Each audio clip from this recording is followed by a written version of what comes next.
पिला माने आज आम काली जो छाड़ी से आगू जा तो ओडिया भाषा साहित्य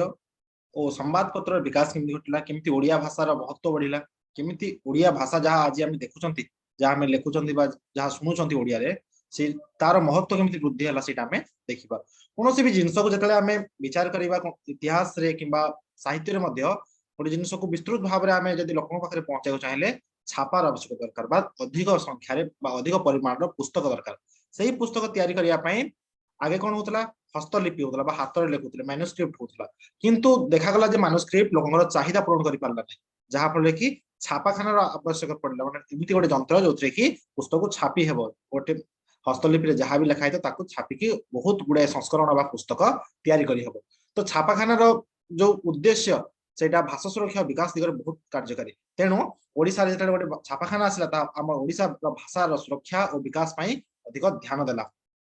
तापरे आमर ओडिया भाषा जो आरंभ होला से समय विभिन्न प्रकार ओडिया भाषा प्रति विपद थिला तो एटा गला तो भाषा सुरक्षा देखिले षड्यंत्र कार थिला विभिन्न प्रकार जमिति कि विभिन्न अंचल आमर संबलपुर अंचल जमिति केंद्रीय शासन अंतर्गत तापरे तम ब्रह्मपुर एरिया बा गंजाम गजपति यही सब दक्षिण रे थिबा मद्रास प्रोविंस अंतर्गत यही विभिन्न प्रकार प्रादेशिक सरकार अंडर रे बा तांकर अधीन रे ओडिसा विभिन्न प्रकार अंचल थिला एवं जहाँ फल कि सेटा ओडिया ओडिया कहउतबा लोक मध्य ओडिया भाषा पढ़िबा को पाउ नथले बा ओडिया भाषा रे तांकर मनोभाव थिले मध्य तांको पढ़िया को दिया जाउथला तो यह ओडिया भाषा को लोप करिया पय षड्यंत्र थिला तो फकीर मोहन सेनापति और राधानाथ राय पर यशस्वी लेखक और कवि मानकर प्रचेष्टा ये ओडिया भाषार मर्यादा वृद्धि कला तो विभिन्न प्रकार लेखक आसिले विभिन्न प्रकार कवि आसिले विभिन्न प्रकार समाजवादी लोक आसिले जो माने कि ओडिया भाषा को लेकिन बढ़ाइया निजर प्राणप्राण उद्यम कले तो 1837 मसीह कटक रे प्रथम मिशन प्रेस स्थापन होला छापाखाना स्थापन होला जो कि ओडिया साहित्य और संवाद पत्र को लाभ माने लाभ पहुंचला जो कि आम ओडिया साहित्य संवाद पत्र विकास घटला एवं 1866 मसीह कटक रे गौरशंकर राय उत्कल दीपिका नामक गोटे पत्रिका को आरंभ कले लगे देखी पड़ो तापर 1868 बालेश्वर रे फकीर मोहन सेनापति संपादन रे संवाद वाहिका एटा संवाद वाहिका एवं बोधदायिनी नामक विभिन्न प्रकार संपादना कले तापर 1859 रे सॉरी 1899 रे हमर बामंडा नीलमणि विद्यारत्न जे कि संबलपुर अंचल को एकत्रित करने प्रमुख भूमिका रखिथिले से संबलपुर हितैषिणी नामक गोटे कौन साप्ताहिक पत्रिका आरंभ करथिले तो यही सब संवाद पत्र ओडिसा रे उत्कलीय भाव को जागृत कला और जनमन और जागृत ओडिया जातीय चेतना को वृद्धि कला जहाँ फल कि ओडिया लोक माने निजको चिन्हिबा को पाइले निजर भाषा को निजर संस्कृति को निजर ऐतिह्य को मन पकाइले एवं 19 शताब्दी रे भाषा आंदोलन ओडिसा रे जातीयवाद जननी कहले अत्युक्ति हम ना जे आम ओडिसा जो 19 शताब्दी रे सब भाषा आंदोलन विभिन्न प्रकार लेखक विभिन्न प्रकार लेखा माध्यम जमी लोक मध्य आंदोलन सृष्टि करने चाहिए ओडिसा जातीयवाद जननी कहला आम कम हम ना अत्युक्ति हम ना ठीक से भाया ओडिया भाषा साहित्य और संवाद पत्र विकास पर्याय को आम आगू ना 1803 मसीहा आम देखी 1803 मसीह इंग्रेज सरकार आम ओडिशा को शासन करने आसिले यही समय मुख्यतः से कटक बालेश्वर पुरी अंचल को नहीं शासन करते ये तुमको गोटे कलर कोड करके देखी यही अंचल मुख्यतः से शासन करते अन्य अंचल अंचल जमी तुम केंद्रीय शासन अंडर थिला अंचल तुम दक्षिण मद्रास प्रोविंस अंडर आसूला तो यही सब अंचल मराठा माने जमी आगु कौन थी मराठा शासन करते तो मराठा माने ओडिशा राजभाषा पारसी भाषा ऊपर देथिले जोटा कि ओडिया मान प्रति गोटे अपमान कथा तापरे इंग्रेज माने जेते आसिले बंगलार अंश भावी बंगीय कर्मचारी नियुक्त कले ओडिशा रे एवं ओडिशार शासन पाई विभिन्न बंगीय कर्मचारी आसिले एवं जहाँ फल कि ओडिया भाषा प्रति गोटे विपद सृष्टि है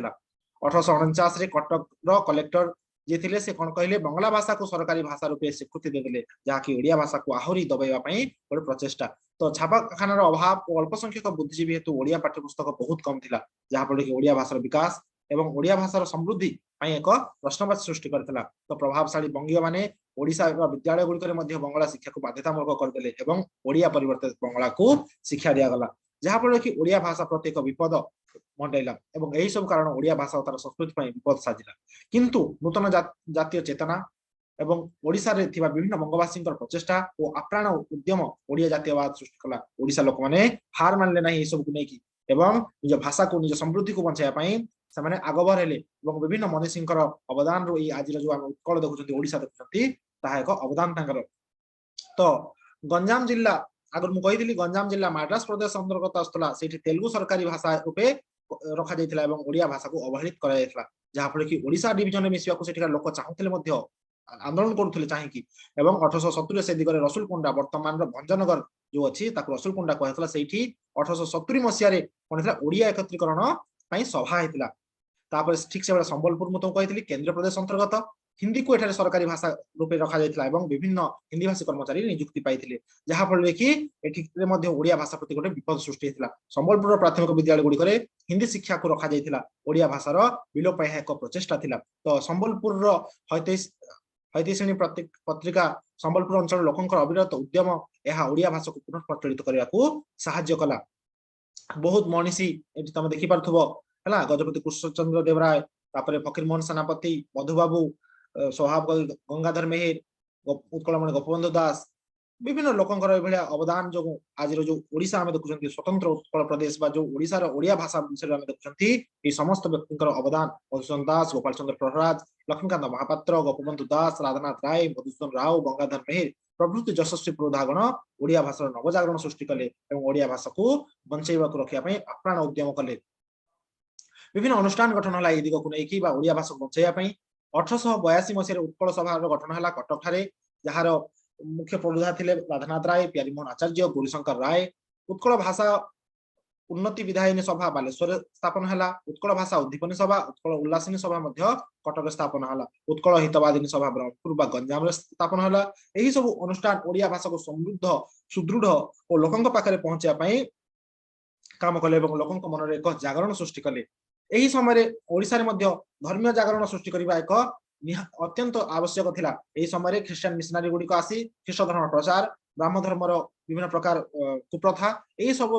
जेते धर्म थिला ताकर संस्कार निहाती आवश्यक थिला ई यार संस्कार पई उद्बोधय हला हम ओडिया माटी गुडे धर्म ना थिला सत्य महिमा धर्म जो महिमा धर्मर प्रवर्तक थिले महिमा गोस्वामी 19 शताब्दी द्वितीयार्ध रे ओडिशार धर्म क्षेत्र में नवचेतनार प्रभाव देखादेला एवं ओडिशार जनजीवन और साहित्य को यही धर्म प्रभावित कला एवं भीम भोई नामक जने प्रख्यात धर्म प्रचारक यही धर्मर तांको द्वारा रचित स्तुति चिंतामणि ब्रह्म निरूपण गीता निर्वेद्य साध एही भलिया विभिन्न प्रकार पुस्तक ओडिया मानक मन रे जागरण सृष्टि कला एवं ओडिया मानक मन रे निस्वार्थ सेवा जाति प्रीति आत्मबळी भावना को सृष्टि करथिला महिमा धर्म ओडिशार लोकमानक मध्य एकतार एक प्रमुख कारण एठी मु लगेई फोटो देखि परतो सत्य रे मरिबी सत्य रे डरिबी एही आज्ञा मते हो कहे भीम भई मर्त्य मंडली जस अपजस थाउ ने केते सुंदर कथा रे लोकन को बांधिया को चेष्टा करछन विभिन्न प्रकार यांकर अछि बुझेला तापरे हमें देखिबा कि एही सब सत्वे इंग्रेज मानकर मध्य किछि अवदान अछि इंग्रेज मानकर जनहितकर कार्य माने इंग्रेज माने जतले नौंक दुर्भिक्ष हला सेही समय बहुत लोक मले पाखापाखि 10 लाख ओडिशा लोक मृत्युवरण कले इंग्लिश सरकार जागी उठले कारण शासन विपद सृष्टि इंग्लिश सरकार लोक काम करने भाविले सी विभिन्न प्रकार योजना माध्यम काम कले तो टी रेभेन्सा जो प्रथम फोटो में लगे टी रेभेन्सा ये जो रेभेन्सा कॉलेज स्थापन करते ये बांकी और आड़ी विभिन्न प्रकार नूतन बंध निर्माण कले नदी पर पुराना बंध गुड़िकर मरामती कले जहाँ फल जलसेचन होगी चाष काम सुचारू रूप हो पार लोक पाखे खाଇବା पहुंची पार वाणिज्य पक्का पिचु रास्ता निर्माण कले इंग्रेज सरकार तुम जान इंग्रेज सरकार आम देश धनरत्न सब लुटी नहीं कि ब्रिटिश को इंग्लैंड को पठाउथिले तो सही जो पक्का पिचु रास्ता जो रास्ता थिला सही रास्ता आम लोक मान जोड़िबारे मध्य काम कला आम लोक माने विभिन्न प्रकार माध्यम रे लोक मान मध्य जोड़ी हेले जहाँ फल कि यह मध्य जातीयतावाद रो एक कोन